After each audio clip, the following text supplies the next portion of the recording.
Gözəlim Naxçıvandan zəngimiz var. Alo. Bəli. Alo, salam. Salam. Bayramınız mübarək olsun. Axşamınız xeyir. Buyurun xanım. Sizdən belə. Neçə belə illərə çıxardı. Gör, səs belə olar, bax. Səs belə olar, bax. O saat görüydü. De görüm. Doktor, mən həmişə sərkət səsiyəm. Həm də təzyiqim olur.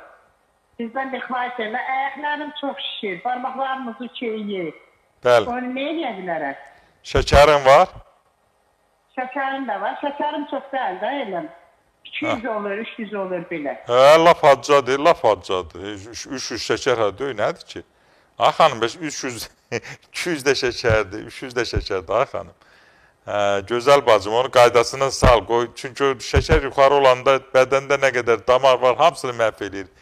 Birinci göz damarlarını, sonra böyrəkdə olan damarları, ayaqda olan damarları, ürəkdə olan, hər yeri məhv edir. Ona görə qoyma şəkəri. Özdə dediyindən belə başa düşürəm ki, idarə oluna bilən şəkərdir.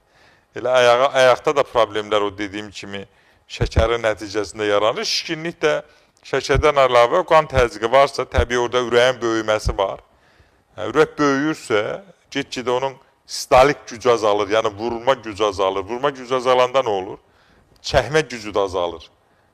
Miyokardda, ürək əzələsində zəiflik yaranır.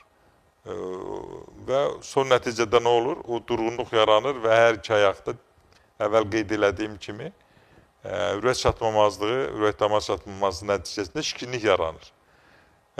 Sizdən məsləhət görürəm ki, başa düşürəm yolunuz uzaqdır. Naxçıvanda gedin bir yaxşı kardioloqa, bir yaxşı endokrinoloqa.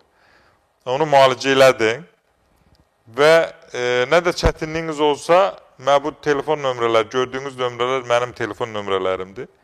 Axşamlar, xüsusilə saat 10-dan 11-dən sonra zəng eləyin, əlaqə saxlayın.